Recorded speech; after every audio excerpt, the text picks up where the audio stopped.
Cucu semata wayangku malu karena aku penjual kerupuk. Dia tak tahu, kerupuk inilah yang membiayai kemewahannya. Kini, biarlah dia belajar hidup dari nol, menjadi kurir kerupukku. Sebelum ceritanya dimulai, silakan tulis di kolom komentar dari daerah mana teman-teman menonton, dan sedang beraktivitas apa? Apakah menyapu, mengepel, atau rebahan? Yuk kita simak ceritanya. Matahari siang itu bersinar begitu terik di langit Jakarta, memantulkan cahaya menyilaukan dari deretan mobil mewah yang terparkir rapi di halaman depan sebuah universitas swasta bergengsi. Di antara kerumunan mahasiswa yang berlalu lalang dengan gaya busana terkini, sosok Bella berjalan dengan dagu terangkat tinggi.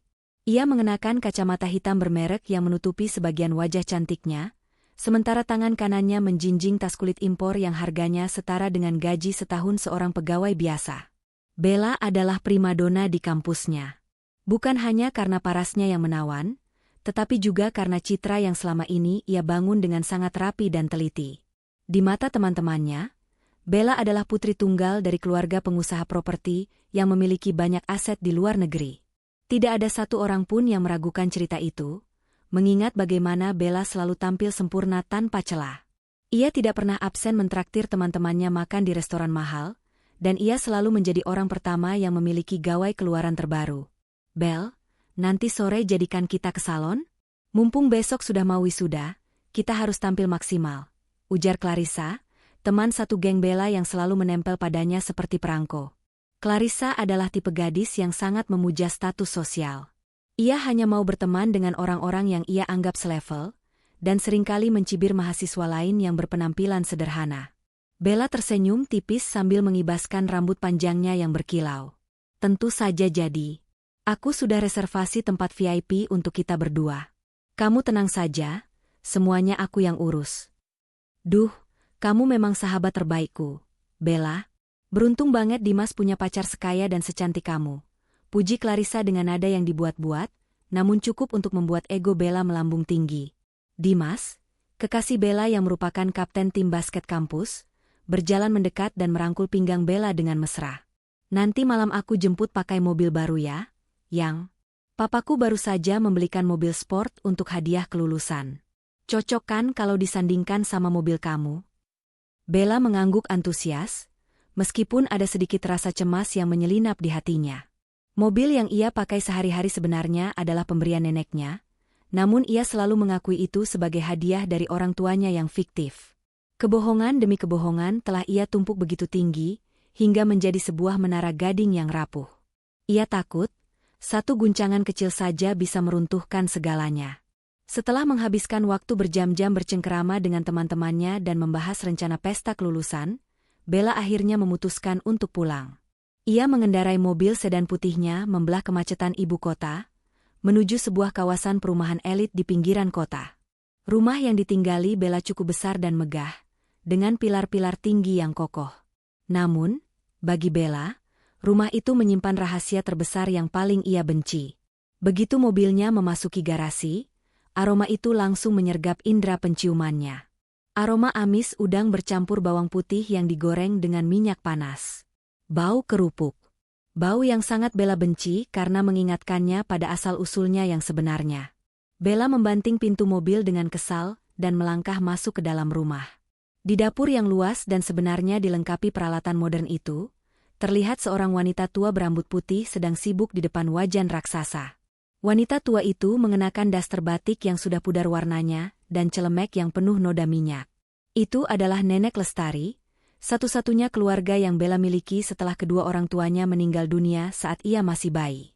"Nenek, sudah berapa kali Bella bilang, jangan goreng kerupuk di rumah," teriak Bella melengking, membuat Nenek Lestari terlonjak kaget.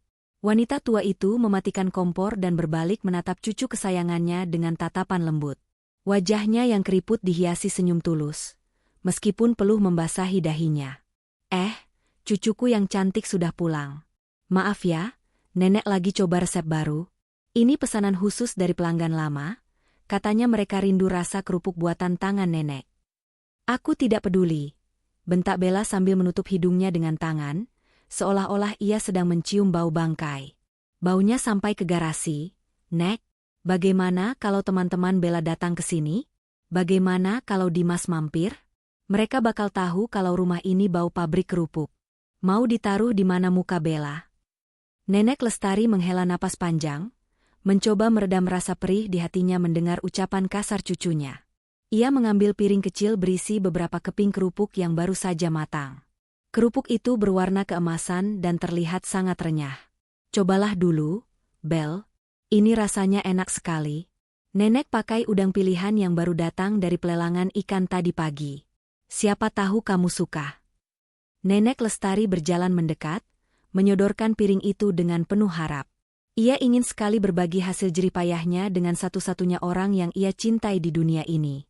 Namun, respons Bella sungguh di luar dugaan. Singkirkan itu. Bella menepis piring di tangan Nenek Lestari dengan kasar.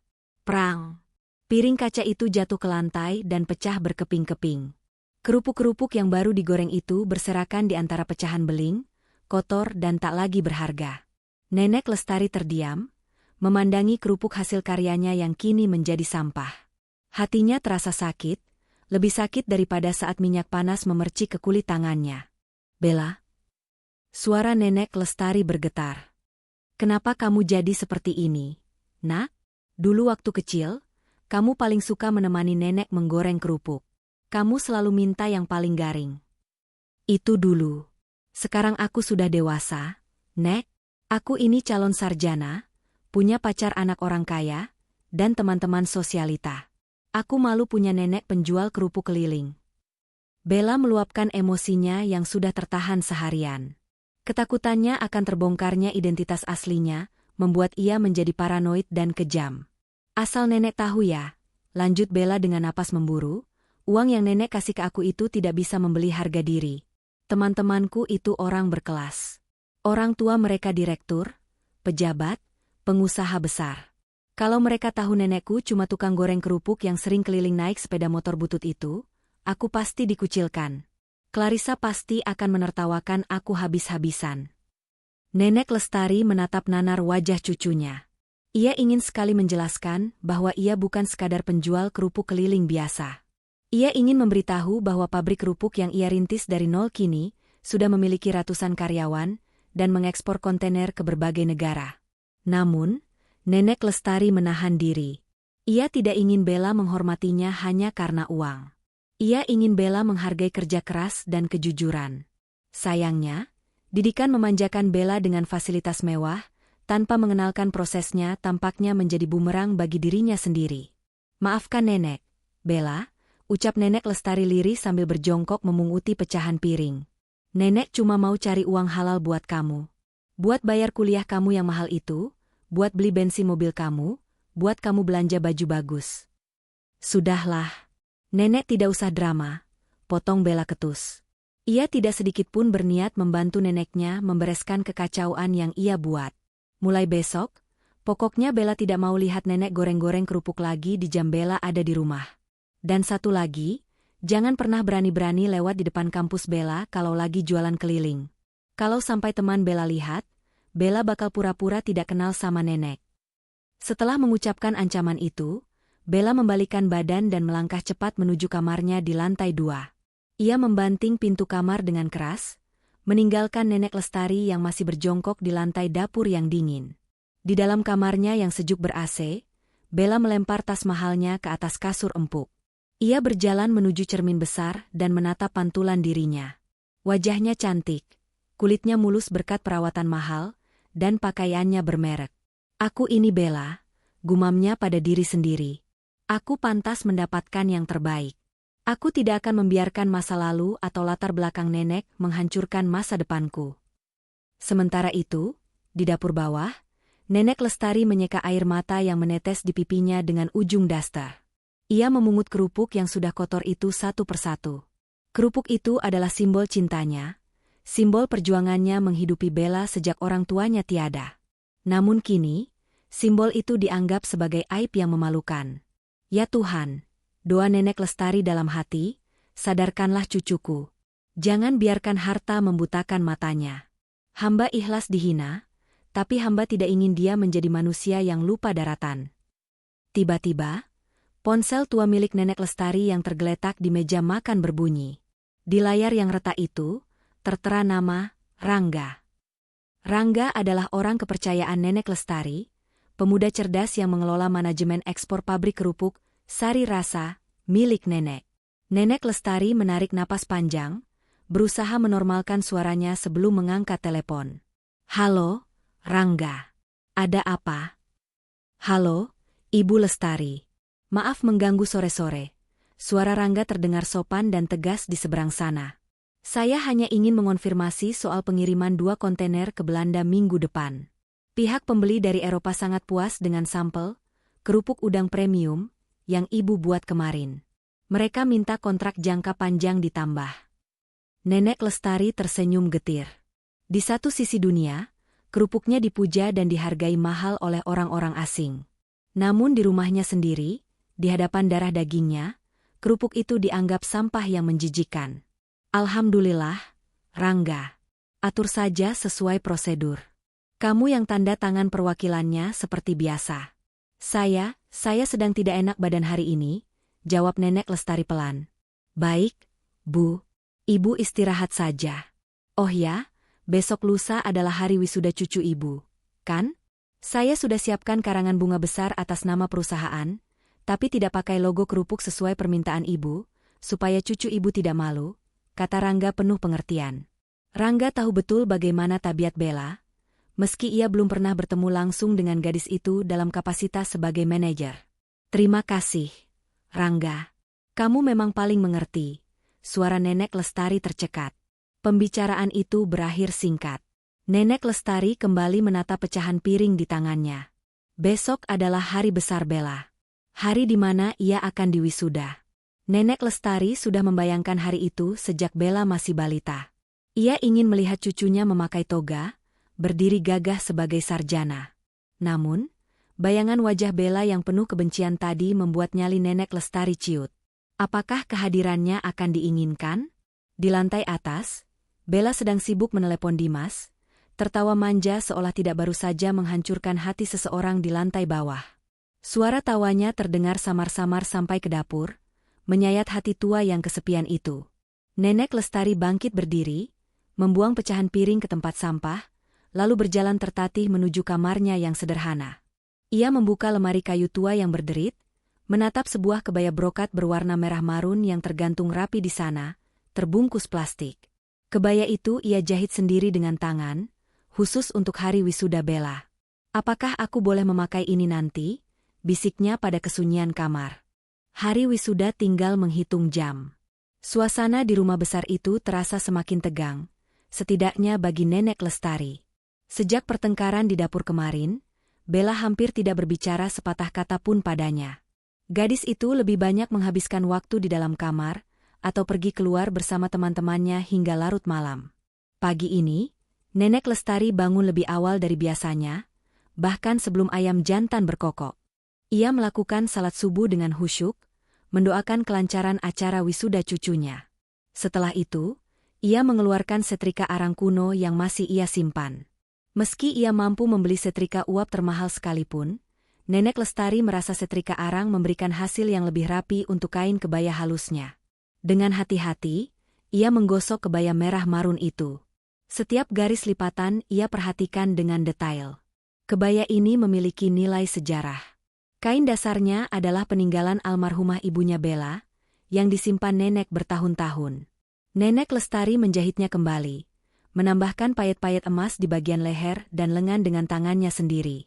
Matanya yang sudah rabun seringkali harus menyipit saat memasukkan benang ke lubang jarum, namun rasa cintanya kepada Bella membuatnya tak pernah merasa lelah. Semoga Bella suka, gumamnya penuh harap. Warnanya cocok dengan kulitnya yang putih. Nenek Lestari membayangkan dirinya berjalan menggandeng Bella, tersenyum bangga di hadapan para dosen dan orang tua lainnya. Ia tidak butuh pengakuan sebagai pengusaha sukses. Ia hanya butuh pengakuan sebagai nenek dari seorang sarjana. Cukup itu saja. Pukul 7 pagi, Bella keluar dari kamarnya. Ia sudah rapi dengan pakaian santai namun tetap modis. Wajahnya terlihat segar setelah masker wajah semalaman, namun ekspresinya berubah dingin begitu melihat Nenek Lestari di ruang tengah yang sedang mematut diri dengan kebaya di depan cermin. "Nenek sedang apa?" tanya Bella dengan nada curiga. Nenek Lestari menoleh, wajahnya berseri-seri. Lihat, Bel. Nenek sedang mencoba kebaya untuk besok. Bagus tidak? Ini kain ibumu dulu, nenek modifikasi sedikit biar tidak ketinggalan zaman. Nenek juga sudah beli selop baru di pasar kemarin. Jantung Bella berdegup kencang. Ini adalah momen yang paling ia takutkan. Ia menelan ludah, berusaha menyusun kata-kata yang sudah ia siapkan sejak semalam. Kebohongan baru yang harus ia sampaikan demi menjaga citranya di depan Dimas dan Clarissa. Nenek mau datang ke wisuda? Tanya Bella, pura-pura kaget. Ya tentu saja, Nak. Masa nenek tidak datang? Nenek kan wali kamu satu-satunya. Nenek ingin lihat kamu pakai toga. Jawab Nenek Lestari antusias. Oh iya, undangannya mana? Biasanya kan ada kartu undangan untuk orang tua masuk ke gedung. Bella mengalihkan pandangannya, tidak berani menatap mata neneknya yang berbinar tulus. Ia pura-pura sibuk mencari sesuatu di dalam tasnya. Itu, Nek. Sebenarnya Bella mau bilang dari kemarin, tapi lupa. Bilang apa? Senyum di wajah Nenek Lestari perlahan memudar.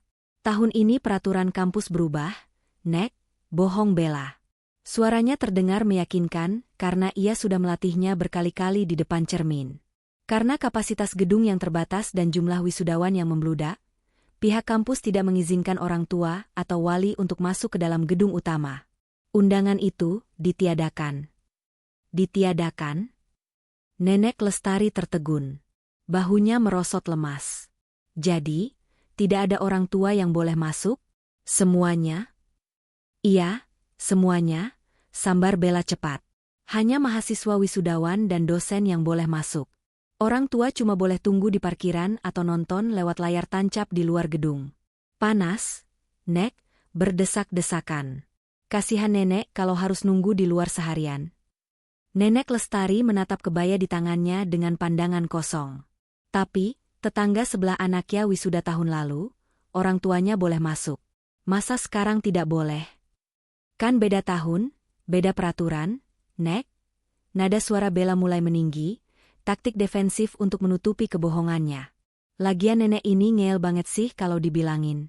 Pokoknya nenek tidak bisa masuk. Titik. Daripada nenek capek-capek datang cuma buat kepanasan di parkiran, mending nenek di rumah saja. Nanti Bella foto-foto yang banyak terus Bella tunjukkan ke nenek. Hati Nenek Lestari hancur berkeping-keping. Harapannya untuk melihat momen sakral itu pupus seketika. Namun, karena rasa sayangnya yang begitu besar dan kepolosannya mempercayai sang cucu, ia pun mengangguk lemah. Ya sudah, kalau memang peraturannya begitu. Nenek doakan dari rumah saja ya.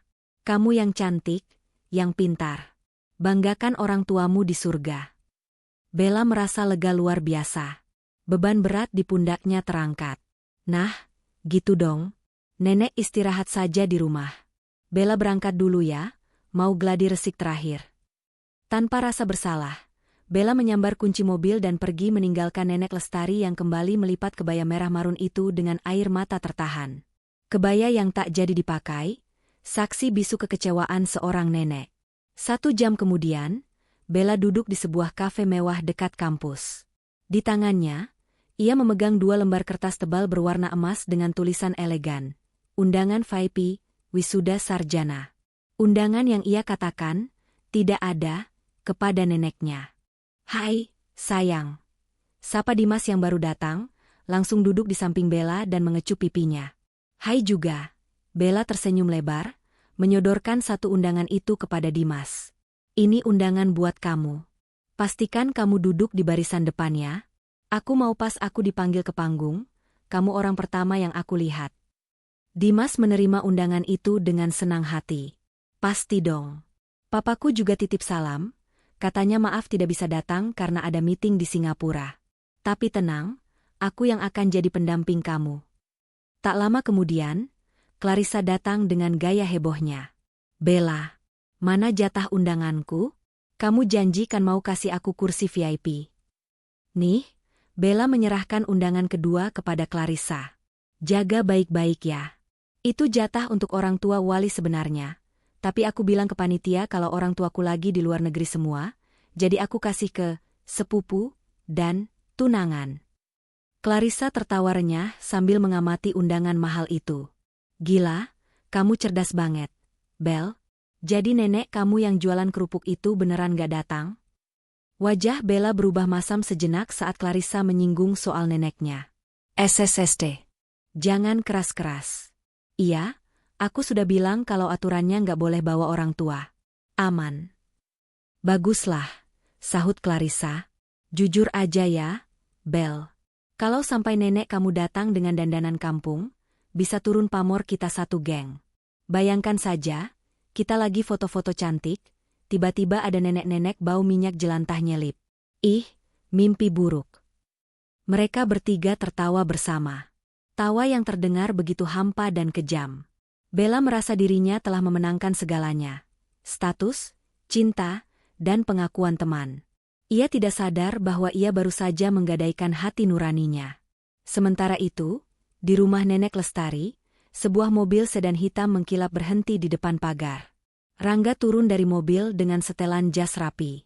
Ia membawa map berisi dokumen penting yang perlu ditanda tangani Nenek Lestari. Rangga mengetuk pintu pelan. Assalamualaikum, Bu Lestari. Nenek Lestari membuka pintu dengan mata sembab. Ia berusaha tersenyum, namun kesedihan di wajahnya terlalu jelas untuk disembunyikan. Waalaikumsalam, Rangga. Masuk, nak, sapa nenek lemah. Rangga duduk di kursi ruang tamu yang sederhana. Ia merasa ada yang tidak beres. Ibu kenapa? Ibu sakit? Atau ada masalah dengan Bella? Nenek Lestari menggeleng pelan. Tidak apa-apa. Cuma, sedih sedikit. Besok Bella wisuda, tapi peraturannya orang tua tidak boleh masuk gedung. Jadi ibu tidak bisa lihat dia. Kening Rangga berkerut dalam. Ia sendiri adalah alumni dari universitas yang sama 3 tahun lalu, dan ia tahu betul tradisi kampus itu.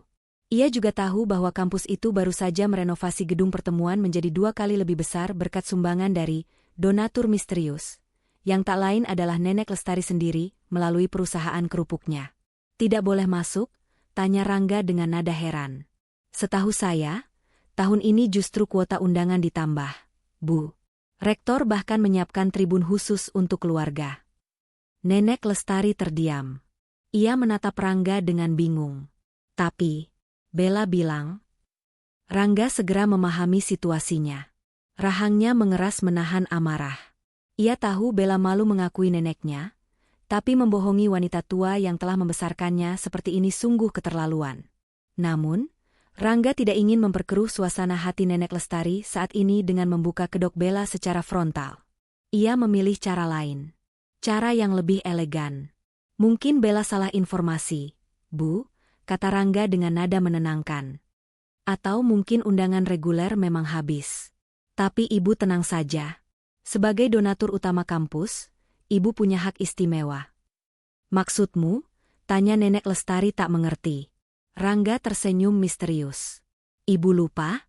Bulan lalu ibu menyetujui pencairan dana CSR perusahaan untuk pembangunan perpustakaan digital di kampus itu. Nilainya miliaran rupiah. Ibu adalah tamu VVIP besok. Rektor sendiri yang akan menyambut ibu, bukan sebagai nenek mahasiswa, tapi sebagai pahlawan pendidikan kampus. Nenek Lestari ternganga. Ia memang sering menyumbang, tapi ia tidak pernah memikirkan imbalan atau status. Ia menyumbang karena ia ingin cucunya belajar di tempat yang bagus. Jadi, ibu bisa datang? Tanya nenek dengan mata berkaca-kaca. Sangat bisa, Bu. Dan ibu harus datang dengan kepala tegak, tegas Rangga. Besok pagi saya jemput ibu jam 7. Pakai kebaya terbaik ibu. Kita akan masuk lewat pintu depan, dikawal langsung oleh staf rektorat. Nenek Lestari menghapus air matanya. Harapan itu kembali menyala. Ia tidak peduli soal sambutan rektor atau status donatur. Yang ia tahu, ia punya jalan untuk melihat cucunya wisuda. Terima kasih, Rangga. Terima kasih banyak, ucap nenek dengan suara parau. Rangga mengangguk hormat. Dalam hatinya, ia berjanji akan memberikan pelajaran berharga bagi Bella. Pelajaran tentang siapa sebenarnya yang memegang kendali. Malam itu, Bella tidur dengan nyenyak, memimpikan pesta pora kemenangannya. Ia tidak tahu bahwa skenario besar sedang disiapkan untuknya. Skenario di mana kebohongan akan berhadapan langsung dengan kebenaran di panggung paling megah. Dan ketika saat itu tiba, tidak ada tempat baginya untuk bersembunyi. Sinar matahari pagi menyelinap masuk melalui celah tirai kamar Bella, membangunkannya dari tidur yang penuh mimpi indah tentang masa depan. Hari ini adalah hari yang telah ia nanti-nantikan selama 4 tahun. Hari di mana ia akan resmi menyandang gelar sarjana, sebuah tiket emas untuk masuk ke dunia sosialita yang sesungguhnya. Bella beranjak dari kasur empuknya dan segera menuju meja rias. Di sana, seorang perias profesional yang sudah ia pesan sejak sebulan lalu telah menunggu. Bella tidak mau tampil setengah-setengah. Wajahnya harus terlihat sempurna, rambutnya harus tertata tanpa celah, dan penampilannya harus menjadi pusat perhatian. Sambil wajahnya diolesi berbagai macam krim mahal, Bella melirik ke arah jendela kamarnya yang menghadap ke halaman depan. Di sana terparkir mobil sedan putih mulus yang baru saja dicuci bersih oleh sopir sewaan. Mobil itu sebenarnya dibeli tunai oleh Nenek Lestari 2 tahun lalu sebagai hadiah ulang tahun Bella, menggunakan uang hasil keuntungan ekspor kerupuk kuartal pertama. Namun, di hadapan teman-temannya, Bella selalu mengarang cerita bahwa mobil itu adalah hadiah dari ayahnya yang bekerja sebagai diplomat di Swiss. Kebohongan yang manis, yang membuat Bella merasa aman dalam kepalsuannya. Mbak Bella, kulitnya bagus sekali ya, mulus dan terawat. Pasti perawatannya mahal. Puji sang perias sambil memulaskan bedak tabur. Bella tersenyum bangga. Tentu saja. Ibuku selalu mengirimkan produk perawatan kulit dari Eropa setiap bulan. Katanya, aset wanita itu ada di wajahnya. Lagi-lagi, nama ibu yang sudah tiada ia catut demi gengsi. Setelah 2 jam bersiap, Bella turun ke lantai bawah dengan anggun. Ia mengenakan kebaya modern berwarna sampanye yang dirancang khusus oleh desainer butik langganan Clarissa. Kain batiknya membalut tubuh rampingnya dengan pas, memberikan kesan elegan dan mewah. Di ruang tamu, Dimas sudah menunggu. Pria itu tampak gagah dengan setelan jas hitam yang membalut tubuh atletisnya. Begitu melihat Bella menuruni tangga, mata Dimas terbelalak kagum. "Wow," desis Dimas. Ia bangkit berdiri dan menyambut tangan Bella. "Kamu terlihat luar biasa, sayang. Seperti putri keraton." "Terima kasih," jawab Bella tersipu malu. "Kamu juga ganteng banget hari ini. Yuk, kita berangkat sekarang." Clarissa sudah cerewet di grup chat. Katanya dia sudah sampai di gedung wisuda. Ajak Dimas sambil menggandeng Bella menuju pintu keluar. Saat mereka melangkah keluar rumah, Bella sempat melirik sekilas ke arah paviliun samping, tempat kamar Nenek Lestari berada. Pintunya tertutup rapat. Hening. Tidak ada tanda-tanda kehidupan. Bella menghela napas lega. Baguslah, batinnya. Nenek pasti sedang tidur atau nonton televisi di dalam. Setidaknya dia menuruti omonganku untuk tidak keluar rumah hari ini. Bella masuk ke dalam mobil sedan putihnya, sementara Dimas duduk di kursi pengemudi, menggantikan peran sopir karena ia ingin terlihat gagah membawa mobil sang kekasih. Mesin mobil menderu halus, membawa mereka meninggalkan rumah besar itu menuju kampus.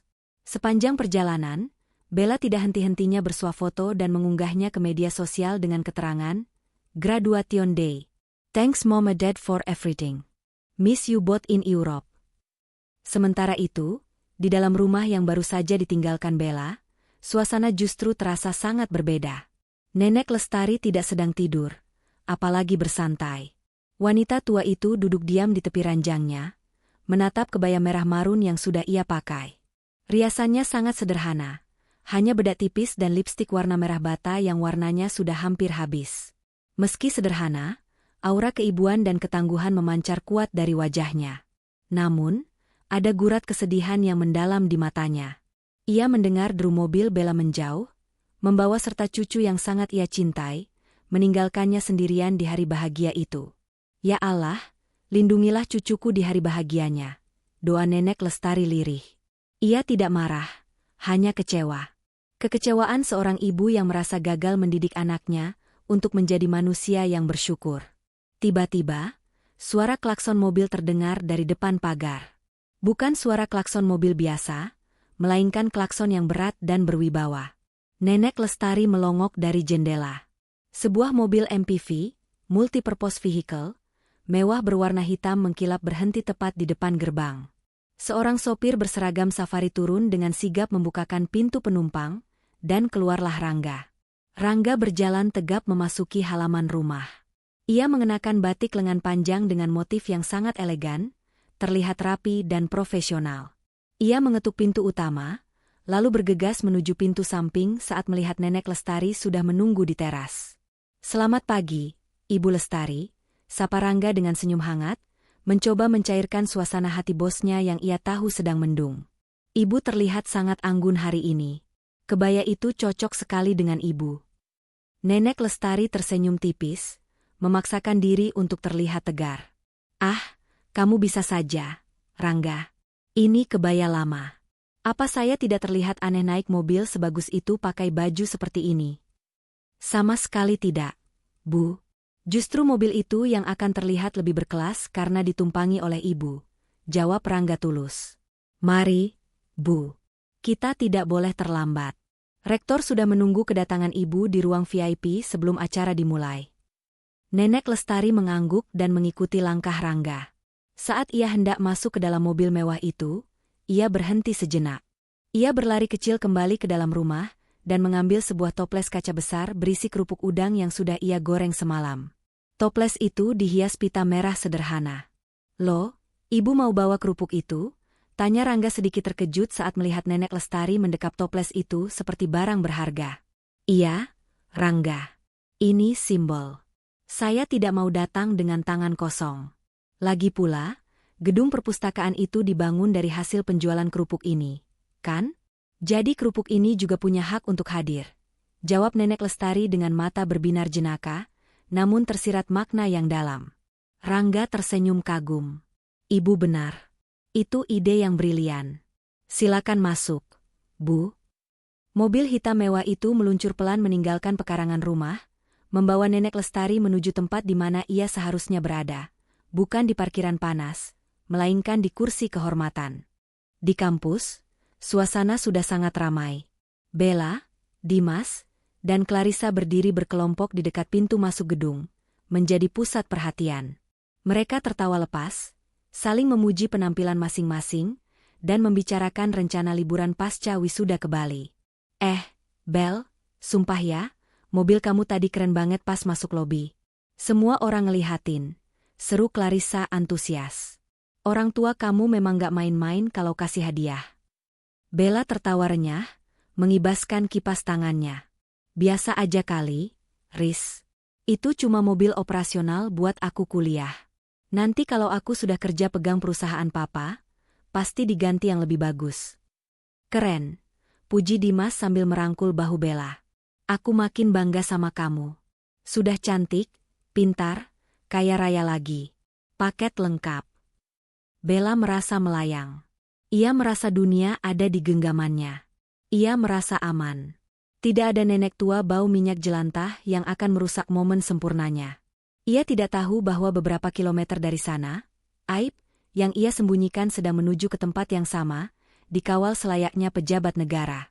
Bella sedang berpesta di atas panggung sandiwara yang ia bangun sendiri, tanpa menyadari bahwa tiang penyangganya mulai retak. Gedung serbaguna universitas itu dipenuhi ribuan orang. AC sentral berdengung halus, berusaha melawan hawa panas dari antusiasme ribuan wisudawan dan orang tua yang hadir. Di barisan depan, di kursi-kursi empuk berlapis beludru merah yang dikhususkan untuk tamu VIP, masih ada satu kursi kosong yang mencolok tepat di sebelah Pak Rektor. Kursi itu bertuliskan, "Donatur Utama Yayasan." Bella duduk di barisan wisudawan Fakultas Ekonomi, deretan ketiga dari depan. Posisi yang strategis. Dari tempat duduknya, ia bisa melihat Dimas dan Clarissa duduk nyaman di tribun VIP lantai 2, melambaikan tangan ke arahnya. Bella membalas lambaian itu dengan senyum lebar. Hatinya berbunga-bunga. Semuanya berjalan sesuai rencana. Prosesi pemindahan tali toga berjalan lancar, namanya dipanggil dengan lantang, dan ia naik ke panggung menerima map ijazah dengan anggun. Tepuk tangan teman-temannya membahana. Setelah seluruh wisudawan dilantik, acara biasanya dilanjutkan dengan doa penutup. Namun, hari ini berbeda. Pembawa acara naik ke podium dengan wajah berseri-seri. "Hadirin sekalian, mohon perhatiannya sejenak." Suara pembawa acara menggema ke seluruh ruangan. Sebelum kita mengakhiri acara yang hikmat ini, Bapak Rektor ingin menyampaikan sebuah pengumuman spesial dan memberikan penghargaan tertinggi universitas tahun ini. Suasana gedung yang tadinya mulai riuh, karena wisudawan yang tidak sabar ingin keluar, mendadak hening kembali. Semua mata tertuju ke panggung. Pak Rektor, seorang pria parubaya bergelar profesor dengan wibawa tinggi, melangkah maju ke podium. Ia membetulkan letak kacamatanya sejenak sebelum berbicara. Assalamualaikum. Selamat siang para wisudawan dan orang tua yang berbahagia, buka Pak Rektor. Hari ini adalah hari yang bersejarah. Bukan hanya karena kalian lulus, tetapi karena tahun ini universitas kita berhasil merampungkan pembangunan gedung perpustakaan digital tercanggih di Asia Tenggara, serta meluncurkan dana abadi beasiswa senilai 10 miliar rupiah untuk mahasiswa kurang mampu. Tepuk tangan gemuruh membahana. Bella ikut bertepuk tangan, meski ia tidak terlalu peduli. Baginya, itu hanya formalitas kampus. Semua fasilitas itu, lanjut Pak Rektor dengan suara bergetar menahan haru, tidak akan terwujud tanpa kemurahan hati seseorang. Seorang figur yang sangat inspiratif. Beliau bukan pejabat, bukan selebriti, dan bukan konglomerat properti seperti yang sering kita lihat di majalah. Beliau adalah seorang pengusaha wanita tangguh yang memulai segalanya dari nol. Dari sebuah wajan penggorengan kecil, hingga menembus pasar Eropa dan Amerika. Kening Bella berkerut. Deskripsi itu terdengar familiar. Tapi ia segera menepis pikirannya. Ah, mana mungkin, batinnya. Dengan hormat, saya mengundang Ibu Lestari, pemilik tunggal PT Sari Rasa Abadi, produsen kerupuk Nusantara, yang kini telah diekspor ke 5 benua, untuk naik atas panggung sebagai donatur kampus terbesar tahun ini. Dek! Jantung Bella seakan berhenti berdetak. Darah di wajahnya surut seketika, membuatnya pucat pasi seperti mayat. Telinganya berdenging. Ia menoleh kaku ke arah pintu masuk utama di samping panggung. Pintu besar yang terbuat dari kayu jati ukir itu terbuka perlahan. Cahaya sorot lampu mengarah ke sana. Masuklah sosok yang sangat Bella kenal. Nenek Lestari. Nenek berjalan perlahan namun pasti. Ia masih mengenakan kebaya merah marun yang tadi pagi Bella hina. Kain batiknya melambai anggun. Namun yang membuat seluruh gedung ternganga adalah apa yang ia bawa. Bukan tas bermerek Hermes atau Chanel, melainkan sebuah toples kaca besar berisi kerupuk udang yang dihias pita merah. Di belakangnya, Rangga berjalan mengawal dengan sikap hormat, diikuti 2 orang asisten yang membawa plakat simbolis sumbangan raksasa. Itu bukannya nenek lo, Bel? Bisik teman yang duduk di sebelah Bella, matanya melotot tak percaya. Bella tidak bisa menjawab. Lidahnya keluh. Tenggorokannya tercekat. Ia merasa ingin bumi membelah saat itu juga dan menelannya bulat-bulat. Nenek Lestari menaiki tangga panggung dibantu oleh Pak Rektor yang turun tangan langsung menyambutnya. Pemandangan itu sangat kontras dan menyentuh hati. Seorang rektor terhormat menggandeng seorang nenek sederhana penjual kerupuk. Pak Rektor menuntun Nenek Lestari ke tengah panggung, menyerahkan mikrofon kepadanya. Nenek Lestari tanpa gugup melihat ribuan pasang mata menatapnya, tapi senyum Rangga dari kejauhan memberinya kekuatan. Assalamualaikum. Suara Nenek Lestari terdengar gemetar namun tulus melalui pengeras suara. Waalaikumsalam, jawab ribuan hadirin serentak. Saya bukan orang pintar seperti Bapak Ibu di sini. Nenek Lestari memulai pidatonya dengan polos. Saya cuma penjual kerupuk. Dulu saya jualan keliling naik sepeda, panas-panasan, diejek orang karena bau minyak. Tapi saya tidak pernah malu. Suasana hening. Semua orang mendengarkan dengan seksama. Kata-kata sederhana itu memiliki magis tersendiri. Saya bekerja keras membesarkan pabrik kerupuk saya, menabung rupiah demi rupiah, karena saya punya satu impian, lanjut Nenek Lestari. Matanya menyapu deretan wisudawan, mencari wajah cucunya. Saya ingin cucu saya bisa sekolah tinggi. Saya ingin dia menjadi sarjana, tidak seperti neneknya yang buta huruf ini. Air mata mulai menetes di pipi beberapa orang tua yang hadir. Alhamdulillah, Gusti Allah Maha Baik. Kerupuk saya sekarang dimakan orang di Belanda, di Jepang, di Amerika. Omsetnya miliaran, kata Mas Rangga manajer saya. Nenek menunjuk Rangga yang tersenyum bangga. Tapi uang itu tidak saya pakai untuk foya-foya. Saya sumbangkan ke kampus ini, supaya anak-anak lain yang tidak punya biaya bisa tetap kuliah. Supaya tidak ada lagi anak yang putus sekolah hanya karena orang tuanya miskin. Tepuk tangan meledak lebih keras dari sebelumnya. Banyak yang berdiri memberikan standing ovation. Dan hari ini, suara Nenek Lestari bergetar hebat. Matanya akhirnya menemukan sosok Bella yang duduk mematung dengan wajah tertunduk. Saya datang ke sini membawa kerupuk ini. Ini adalah kerupuk yang sama yang membiayai cucu saya dari bayi sampai jadi sarjana. Saya bangga dengan kerupuk ini. Dan saya harap cucu saya juga bangga punya nenek penjual kerupuk. Meskipun tadi pagi dia bilang malu dan melarang saya datang. Kalimat terakhir itu seperti petir di siang bolong. Hadirin saling berbisik. Siapa cucunya? Jahat sekali cucunya. Tega banget malu sama nenek sehebat itu. Di tribun VIP, Dimas dan Clarissa ternganga. Clarissa menjatuhkan kipas tangannya. Dimas. Desis Clarissa dengan wajah pucat. Itu neneknya Bella kan? Yang pernah kita lihat di foto dompet Bella waktu semester 1 tapi dia bilang itu pembantunya. Dimas tidak menjawab. Wajahnya merah pada menahan malu dan marah. Ia merasa tertipu mentah-mentah. Selama ini Bella mengaku anak orang kaya raya keturunan ningrat. Ternyata, hanya cucu penjual kerupuk yang uangnya dihambur-hamburkan untuk gaya hidup mereka. Meskipun neneknya kaya, kebohongan Bella tentang identitas orang tuanya adalah penghinaan bagi Dimas yang merasa status sosial adalah segalanya. Bella merasa ribuan mata kini menatap punggungnya seolah menelanjanginya. Sindiran nenek di atas panggung itu sangat halus. Tidak menyebut nama, tapi bagi Bella, itu adalah tamparan paling keras yang pernah ia terima seumur hidupnya. Ia tidak bisa lari. Ia terjebak dalam jaring kebohongannya sendiri yang kini telah terbakar habis oleh kejujuran sang nenek. Pak Rektor menyerahkan plakat penghargaan kepada Nenek Lestari.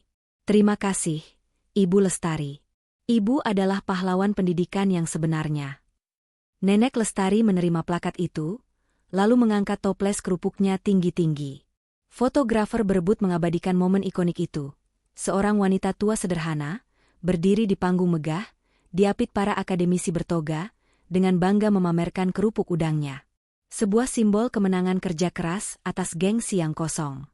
Gema tepuk tangan yang membahana di dalam gedung serbaguna universitas itu perlahan mulai mereda, namun dengungan bisik-bisik dari ribuan hadirin justru semakin nyaring terdengar.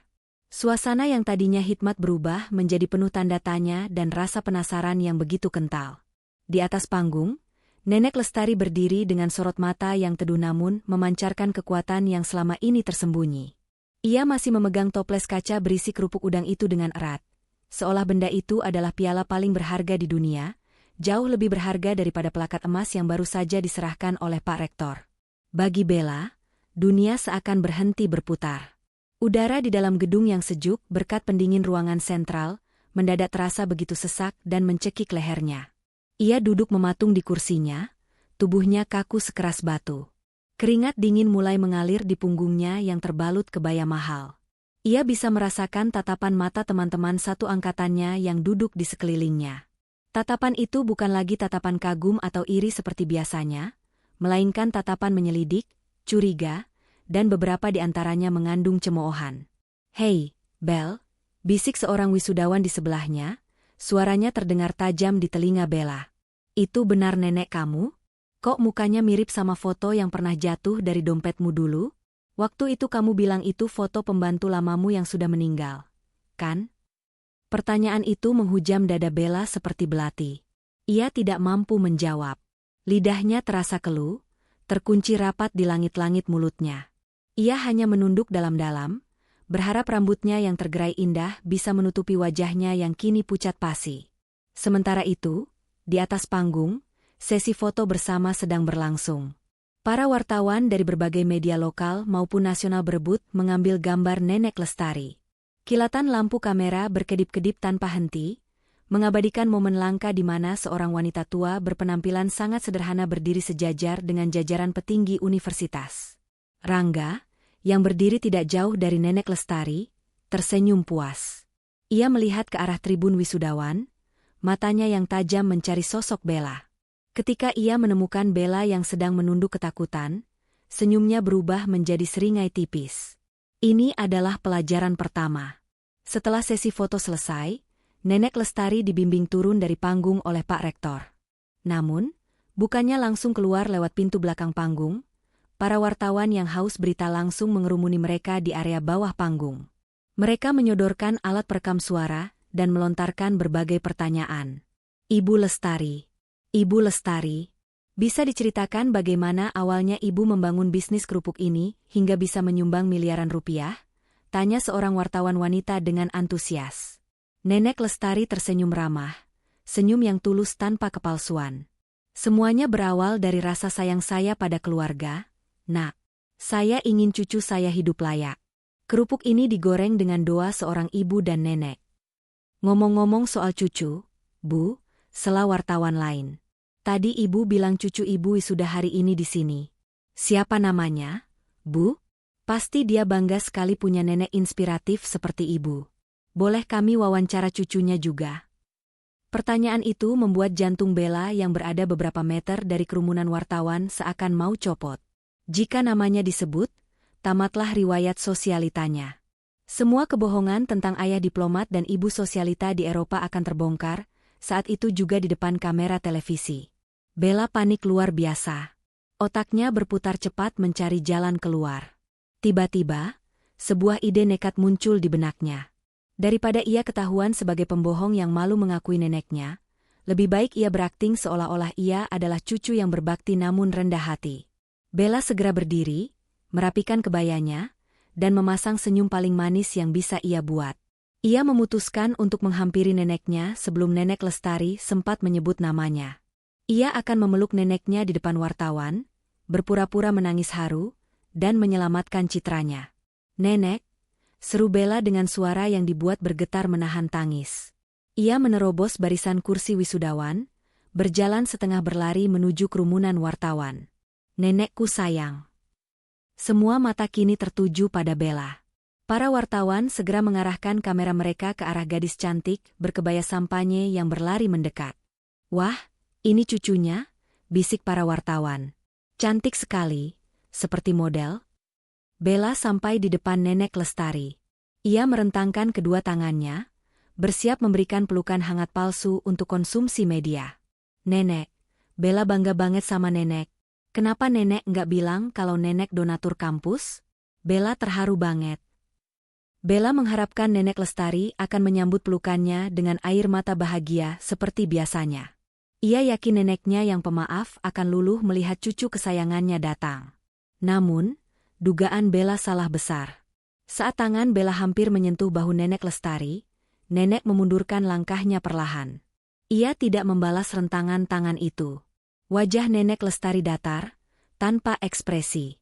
Matanya menatap Bella bukan dengan kebencian, melainkan dengan kekecewaan yang teramat dalam dan dingin. Penolakan halus itu tertangkap jelas oleh kamera wartawan. Jangan kotori kebaya mahalmu, Nak, ucap Nenek Lestari dengan suara tenang namun terdengar jelas, karena suasana di sekitar mereka mendadak hening. Nenek baru saja pegang toples kerupuk. Tangan Nenek bau minyak dan amis udang. Nanti kamu malu kalau baunya menempel di baju kamu yang harganya jutaan itu. Bukankah tadi pagi kamu bilang jijik sama bau Nenek? Kalimat itu diucapkan dengan nada datar, tanpa emosi meledak-ledak, namun dampaknya bagaikan ledakan bom atom bagi Bella. Wajah Bella memerah padam seketika. Senyum palsunya kaku di bibir.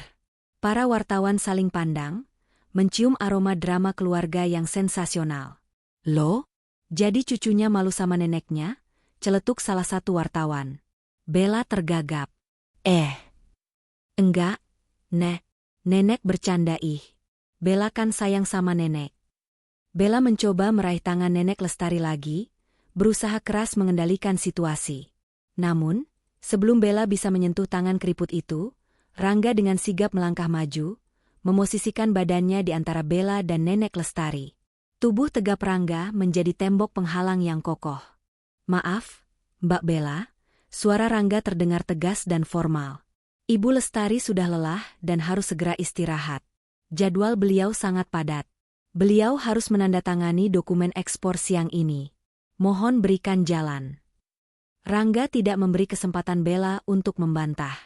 Ia memberi isyarat kepada dua orang pengawal berbadan besar untuk membuka jalan membelah kerumunan wartawan. "Mari, Bu," ajak Rangga lembut pada Nenek Lestari. Nenek Lestari mengangguk. Ia berbalik badan tanpa menoleh lagi ke arah Bella. Ia berjalan meninggalkan Bella yang berdiri terpaku sendirian di tengah lingkaran wartawan yang kini menatapnya dengan pandangan aneh. Bella ditinggalkan begitu saja seperti orang asing. Saat Bella masih berusaha mencerna apa yang baru saja terjadi, ia melihat Dimas dan Clarissa berjalan mendekat dari arah pintu keluar VIP. Harapan Bella sedikit timbul. Mungkin Dimas akan membela dirinya. Mungkin Dimas akan mengerti bahwa ini semua hanya salah paham. "Dimas. Sayang," panggil Bella, mencoba menghampiri kekasihnya. Namun, tatapan Dimas sangat berbeda kali ini. Tidak ada tatapan memuja. Yang ada hanya tatapan jijik dan marah. Dimas berhenti tepat di depan Bella. Kedua tangannya dimasukkan ke dalam saku celana dengan angkuh. "Jangan panggil aku sayang," desis Dimas dingin. "Aku paling benci sama pembohong. Bel. Aku bisa jelaskan. Dim. Aku nggak bermaksud bohong. Aku cuma..." "Cuma apa?" potong Dimas kasar. "Cuma mau kelihatan kaya? Cuma mau masuk geng sosialita? Asal kamu tahu ya, aku nggak masalah kalau kamu miskin atau nenekmu jualan kerupuk. Tapi yang bikin aku muak adalah kamu menipu aku, menipu orang tuaku, dan menipu semua orang selama 4 tahun. Kamu bilang orang tuamu diplomat di Swiss? Ternyata kamu yatim piatu yang dibiayai nenek penjual kerupuk? Kamu sakit jiwa, Bel." Kata-kata Dimas menampar harga diri Bella.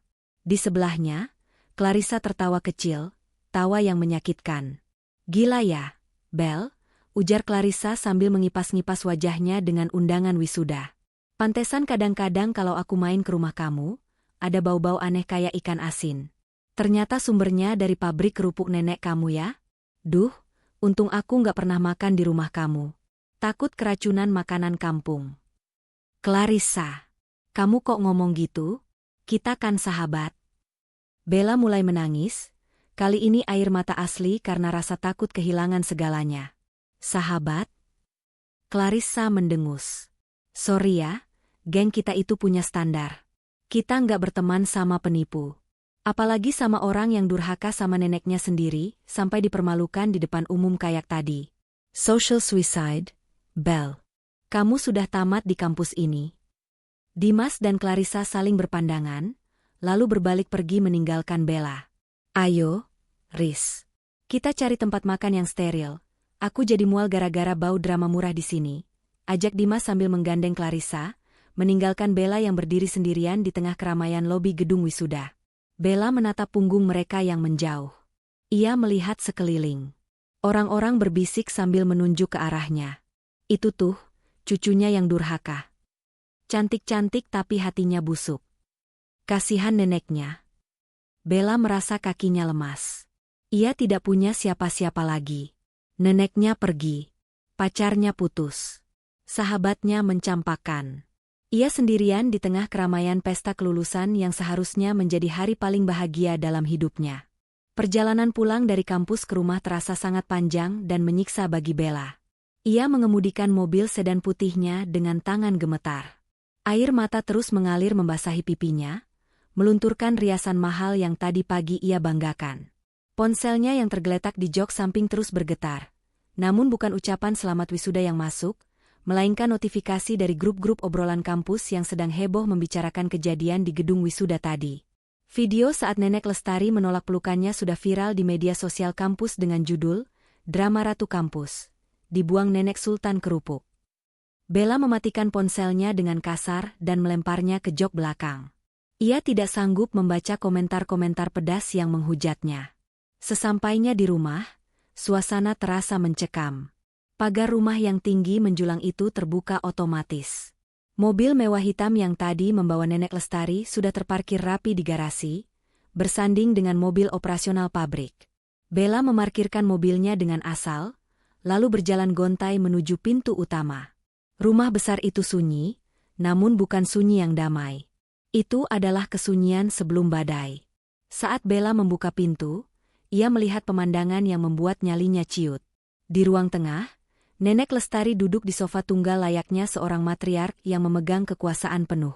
Ia sudah berganti pakaian, tidak lagi memakai kebaya, melainkan pakaian rumah yang rapi. Di sebelah kanannya berdiri Rangga dengan wajah kaku dan formal. Di sebelah kirinya, duduk seorang pria parubaya berkacamata tebal yang Bella kenali sebagai Pak Hartono, pengacara keluarga yang biasanya hanya muncul untuk urusan tanah pabrik. Bella berdiri mematung di ambang pintu, merasa seperti terdakwa yang sedang memasuki ruang sidang. "Duduk, Bella," perintah Nenek Lestari. Suaranya datar, tidak ada nada kemarahan, namun ketegasannya membuat bulu kuduk Bella meremang.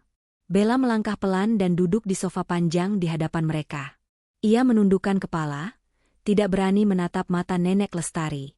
"Nek," Bella minta maaf, cicit Bella dengan suara parau. Bella tahu Bella salah. Bella hilaf. Bella janji nggak akan ulangi lagi. "Sudah berapa kali kamu minta maaf seumur hidupmu?" tanya Nenek Lestari tajam. "Dan sudah berapa kali kamu mengulanginya?" "Minta maaf itu mudah, Bella. Yang sulit itu sadar diri." Nenek Lestari menghela napas panjang, lalu memberi isyarat kepada Pak Hartono. Pengacara itu membuka sebuah map merah dan meletakkannya di atas meja. "Bella," kata Nenek Lestari, matanya menatap lurus ke arah cucunya. "Selama ini Nenek diam.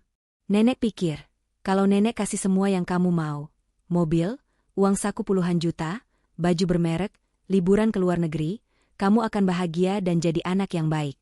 Nenek pikir kasih sayang itu bentuknya materi. Ternyata Nenek salah besar. Nenek justru menciptakan monster." Bella terisak pelan. "Enggak, Nek. Bella bukan monster." "Kamu malu punya nenek penjual kerupuk, kan?" potong Nenek Lestari. "Tadi pagi kamu bilang jijik sama bau kerupuk. Kamu bilang uang kerupuk nggak bisa beli harga diri. Baiklah.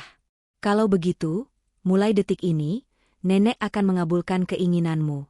Kamu tidak perlu lagi merasa jijik dengan uang hasil kerupuk Nenek." Nenek Lestari menoleh ke arah Rangga. "Rangga, jelaskan." Rangga melangkah maju, membuka sebuah dokumen. Berdasarkan instruksi Ibu Lestari selaku pemilik tunggal seluruh aset, mulai hari ini, seluruh fasilitas yang melekat pada saudari Bella yang dibiayai oleh perusahaan PT Sari Rasa Abadi, ditarik kembali. Bella mendongak kaget. "Maksudnya? Mana kunci mobilmu?"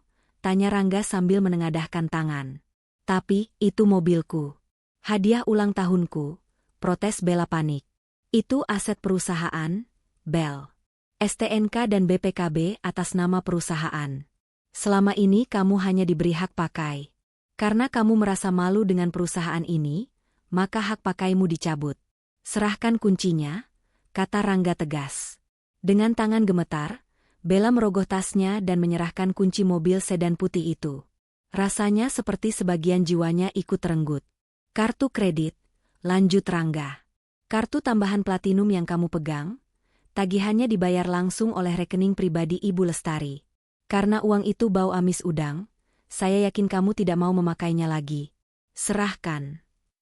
Bella menangis semakin keras. Kartu kredit itu adalah nyawanya.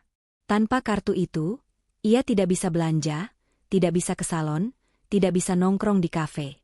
Dengan berat hati, ia mengeluarkan kartu hitam mengkilap itu dan meletakkannya di meja. "Dan terakhir," kata Nenek Lestari, mengambil alih pembicaraan. "Rumah ini." Mata Bella membelalak. Nenek mau usir Bella? Bella mau tinggal di mana? "Nek, Bella nggak punya siapa-siapa lagi." Nenek tidak sejahat itu membuang cucu sendiri ke jalanan, meskipun cucu itu sudah membuang neneknya di depan umum. Jawab Nenek Lestari dingin. "Kamu tetap boleh tinggal di area rumah ini. Tapi bukan di kamar utamamu di lantai atas yang ber-AC dingin dan kasur empuk itu." Nenek Lestari menunjuk ke arah belakang rumah, melewati pintu dapur. "Mulai malam ini, kamu pindah ke paviliun belakang. Bekas kamar pembantu yang sudah tidak dipakai.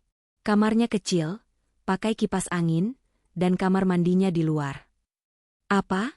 jerit Bella histeris. "Nenek tega. Itu kan kotor. Panas. Bella nggak bisa tidur di sana." "Bisa atau tidak, kamu harus bisa," tegas Nenek Lestari. Ia berdiri dari duduknya, menandakan pembicaraan sudah selesai. "Semua barang-barang mewah di kamarmu, tas, sepatu, baju bermerek, akan dikunci di gudang. Kamu hanya boleh bawa pakaian seperlunya. Pakaian yang pantas untuk orang biasa, bukan sosialita palsu. Bella hendak memprotes lagi, berlutut memohon di kaki neneknya, tapi Nenek Lestari mundur selangkah. "Jangan sentuh nenek," kata wanita tua itu. Kali ini suaranya bergetar menahan tangis, namun ia tetap teguh pada pendiriannya. "Nenek melakukan ini karena nenek sayang sama kamu, Bella. Nenek mau kamu belajar jadi manusia.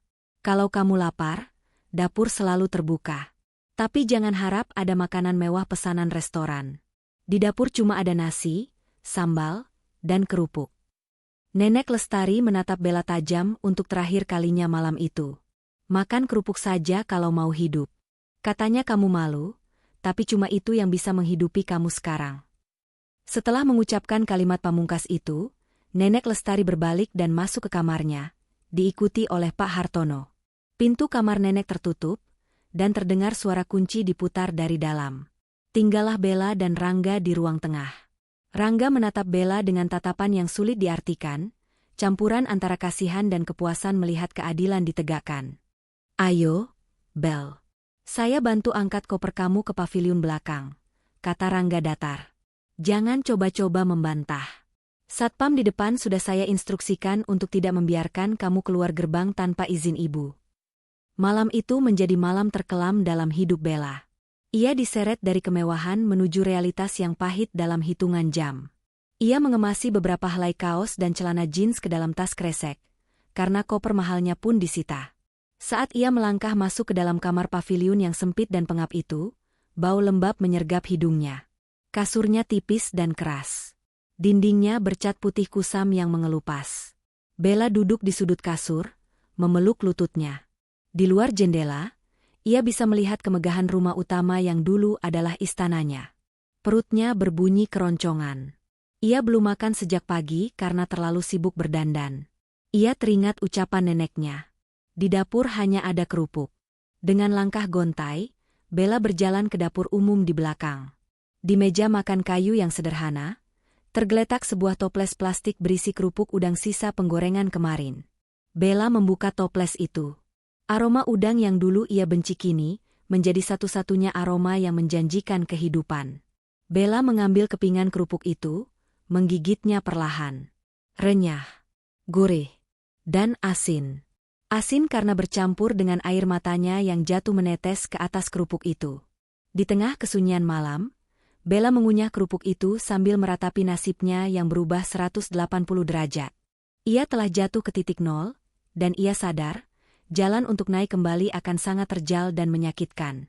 Suara kokok ayam jantan yang bersahutan di pagi buta, menjadi alarm alami yang membangunkan Bella dari tidur yang tidak nyenyak. Ia membuka matanya perlahan, menatap langit-langit kamar yang rendah dan bercat putih kusam, dihiasi jaring laba-laba di sudutnya. Bukan lampu gantung kristal yang biasa ia lihat, melainkan sebuah bola lampu pijar telanjang yang menggantung sepi. Udara di dalam ruangan itu terasa pengap dan lembab. Sama sekali tidak sejuk seperti kamarnya dulu yang memiliki penyejuk udara sentral. Kipas angin tua yang berputar di pojok ruangan, mengeluarkan bunyi kriet-kriet yang menyakitkan telinga setiap kali baling-balingnya berputar. Bella mencoba membalikkan badannya di atas kasur busa tipis yang diletakkan langsung di lantai tanpa dipan. Punggungnya terasa remuk redam. Semalam adalah malam terburuk dalam hidupnya. Ia menangis hingga matanya bengkak, berteriak memanggil nama Nenek Lestari, menggedor pintu penghubung ke rumah utama, namun tidak ada jawaban sama sekali. Pintu itu terkunci rapat, seolah menjadi dinding pemisah antara surga dan neraka. Perut Bella berbunyi nyaring, melilit perih karena belum diisi apapun sejak kemarin siang. Rasa lapar itu memaksanya bangkit. Ia berjalan tertatih menuju cermin kecil yang tergantung miring di dinding. Pantulan wajahnya sangat menyedihkan. Rambutnya kusut masai, matanya sembab, dan sisa-sisa riasan mahal kemarin yang belum sempat ia bersihkan kini luntur menjadi noda hitam di pipinya. Ia terlihat seperti gelandangan, bukan seorang sarjana ekonomi lulusan universitas ternama. Dengan langkah gontai, Bella keluar dari kamar paviliun itu. Paviliun ini dulunya adalah tempat tinggal para pembantu rumah tangga dan sopir sebelum Nenek Lestari merenovasi rumah utama.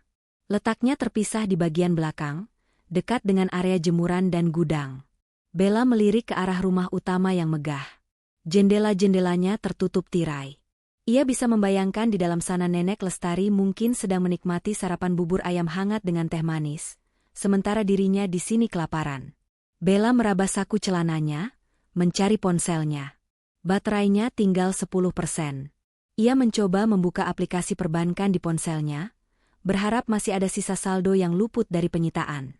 0 rupiah. Rekeningnya telah dibekukan total.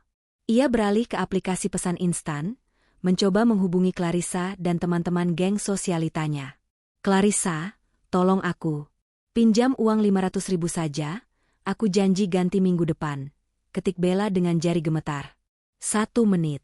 5 menit. Pesan itu hanya bertanda centang 1.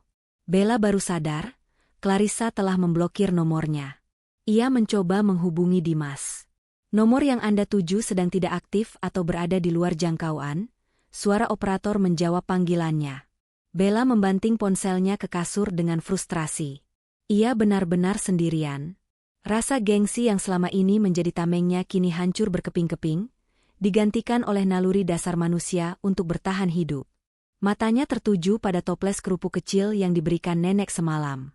Toples itu tergeletak di meja kayu kecil di sudut kamar. Dengan tangan gemetar, Bella membuka toples itu. Aroma udang yang gurih menyeruak. Dulu, ia akan memuntahkan aroma ini. Tapi sekarang, aroma ini adalah satu-satunya harapan untuk mengganjal perut. Bella mengambil satu keping kerupuk, menggigitnya perlahan. Renyah. Gurih. Tanpa sadar, air matanya menetes lagi. Kerupuk yang ia hina, kini menjadi sarapannya.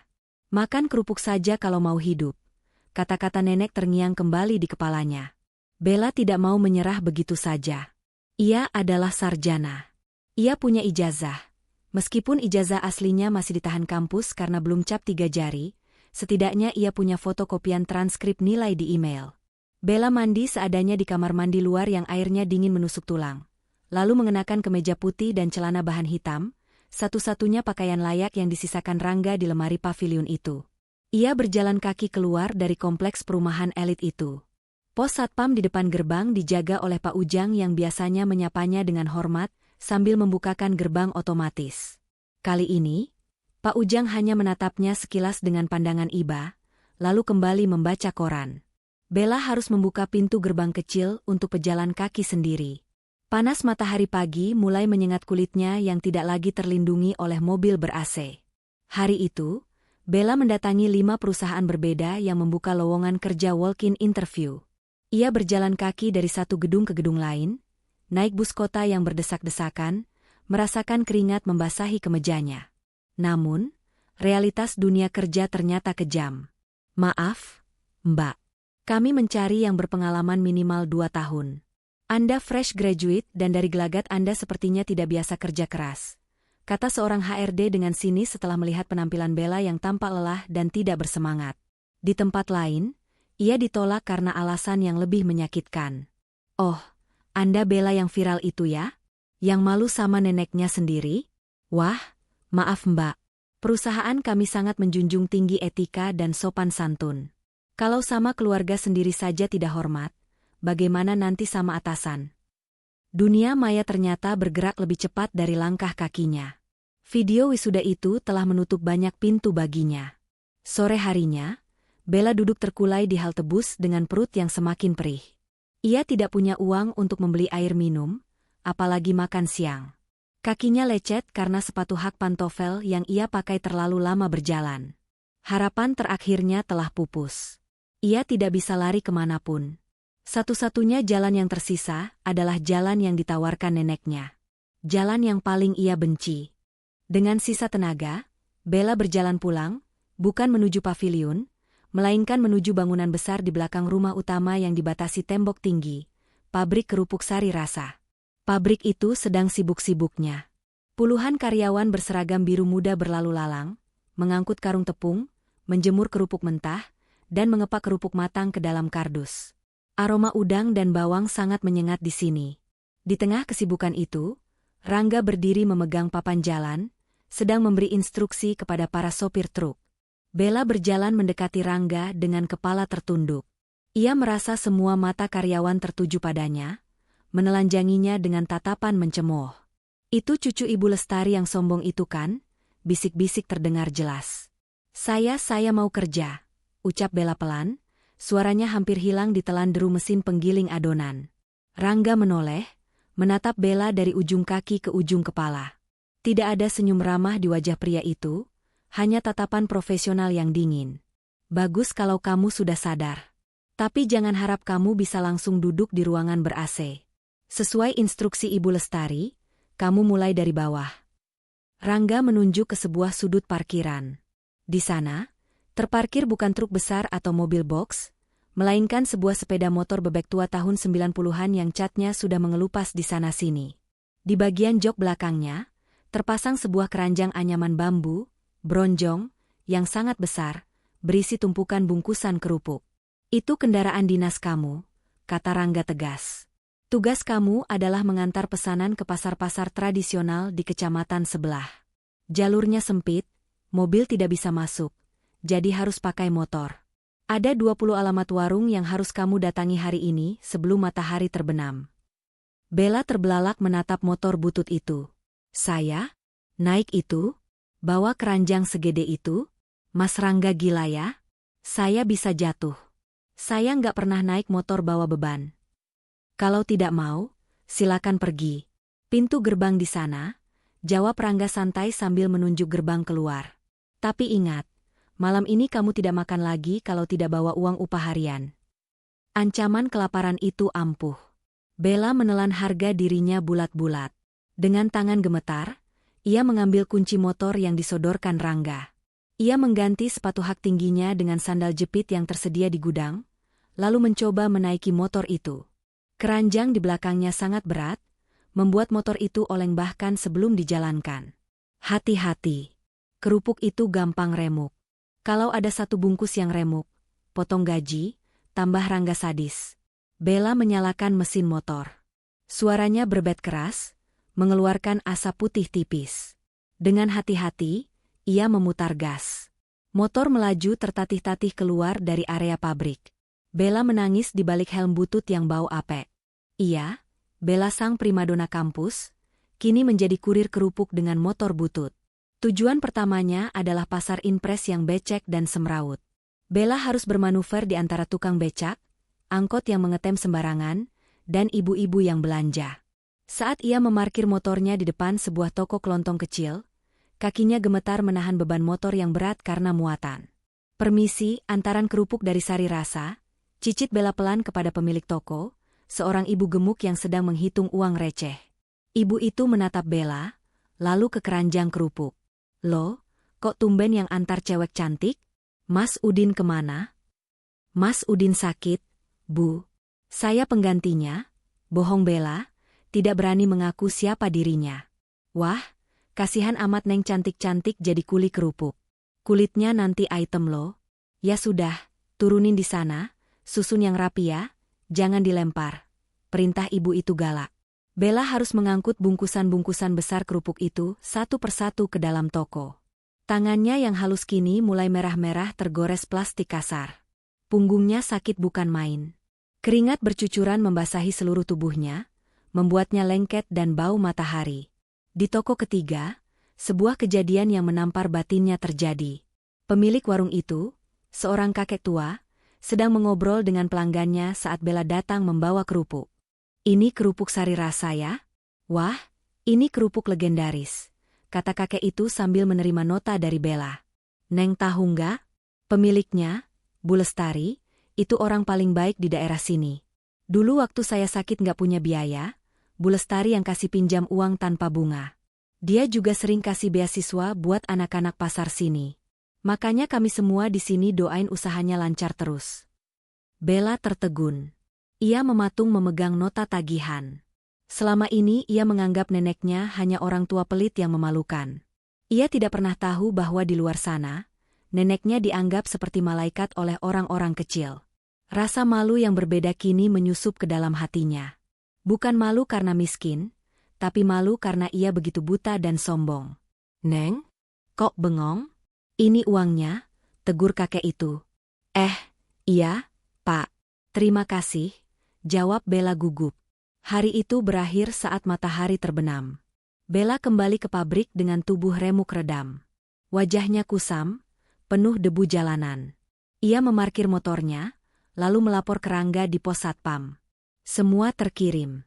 Tidak ada yang remuk. Lapor Bella sambil menyerahkan setoran uang tunai dari pelanggan. Rangga menghitung uang itu dengan teliti, lalu mengangguk. Ia mengambil sebuah amplop coklat kecil dari laci. Ini upah harianmu. Standar buruh harian lepas. Rp50.000. Bella menerima uang Rp50.000 itu dengan tangan bergetar. Hanya selembar uang biru. Dulu, uang segini hanya cukup untuk secangkir kopi di kafe langganannya. Sekarang, ini adalah penopang hidupnya untuk makan besok. Terima kasih, ucap Bella lirih. Itu adalah ucapan terima kasih paling tulus yang pernah ia ucapkan seumur hidupnya. Malam itu, Bella membeli nasi bungkus di warteg pinggir jalan seharga Rp10.000. Ia memakannya di kamar pavilionnya dengan lahap, seolah itu adalah makanan terlezat di dunia. Nasi itu terasa manis, karena dibeli dengan keringatnya sendiri. Di tengah kesunyian malam, Bella menyadari bahwa perjalanan hidupnya baru saja dimulai dari titik nol. Dan titik nol itu terasa begitu menyakitkan, namun nyata. 6 bulan telah berlalu. Waktu seakan merangkak lambat bagi Bella, namun setiap detiknya menempa dirinya menjadi sosok yang baru. Musim kemarau telah berganti menjadi musim penghujan. Bella yang dulu berkulit putih susu dan takut sinar matahari, kini memiliki kulit sawo matang yang eksotis karena terbakar matahari setiap hari. Rambutnya yang dulu selalu di-blow rapi, kini lebih sering diikat kuda praktis. Tidak ada lagi kuku-kuku cantik berhias kuteks mahal, jari-jarinya kini kasar, kapalan, namun kuat. Setiap pagi pukul 4 subuh, Bella sudah bangun tanpa alarm. Ia membantu para pekerja di bagian pengemasan sebelum berangkat mengantar barang. Ia tidak lagi mengeluh. Ia sudah hafal setiap lubang di jalanan menuju pasar, hafal nama-nama pemilik warung, bahkan hafal keluhan dan cerita hidup mereka. Para pedagang pasar yang dulu asing, kini memanggilnya Neng Bella Kerupuk, dengan nada sayang. Mereka tidak melihatnya sebagai cucu orang kaya yang jatuh miskin, tapi sebagai gadis pekerja keras yang sopan dan cekatan. Suatu sore di bulan Desember, langit Jakarta berubah menjadi kelabu pekat. Awan hitam menggantung rendah, menandakan badai akan segera datang. Bella baru saja menyelesaikan pengiriman terakhirnya di sebuah agen grosir yang letaknya cukup jauh dari pabrik, sekitar 15 km. Neng Bella, mending berteduh dulu. Ini kayaknya bakal hujan angin loh, saran Pak Haji pemilik agen grosir dengan cemas melihat langit. Bella menggeleng sambil tersenyum, mengenakan helmnya. Nggak bisa, Pak. Saya masih bawa returan kerupuk mentah di keranjang. Kalau nggak segera sampai pabrik, takutnya lembab kena udara dingin kelamaan, nanti kualitasnya turun. Saya pamit ya, Pak. Bella memacu motor bebek tuanya menembus jalanan yang mulai gelap. Baru setengah perjalanan, langit seolah runtuh. Hujan turun dengan sangat deras disertai angin kencang yang menumbangkan ranting-ranting pohon. Jarak pandang menjadi sangat terbatas. Air hujan terasa seperti jarum yang menusuk-nusuk kulit lengannya. Masalah besar terjadi. Terpal penutup keranjang kerupuk di belakang motornya terlepas salah satu ikatannya karena hembusan angin kencang. Air mulai merembes masuk membasahi kardus-kardus kerupuk mentah. Itu adalah bahan baku mahal. Jika basah, kerupuk itu akan jamuran dan harus dibuang. Kerugiannya bisa jutaan rupiah. Tanpa berpikir dua kali, Bella menepikan motornya di bawah sebuah pohon rindang yang sedikit memberi perlindungan. Ia melepas jas hujan ponco yang ia kenakan. Dengan cepat, ia menyelimuti keranjang kerupuk itu dengan jas hujannya sendiri, mengikatnya erat-erat agar air tidak masuk. Biar aku yang basah, asal kerupuk ini selamat, gumam Bella menggigil. Ia melanjutkan perjalanan tanpa jas hujan.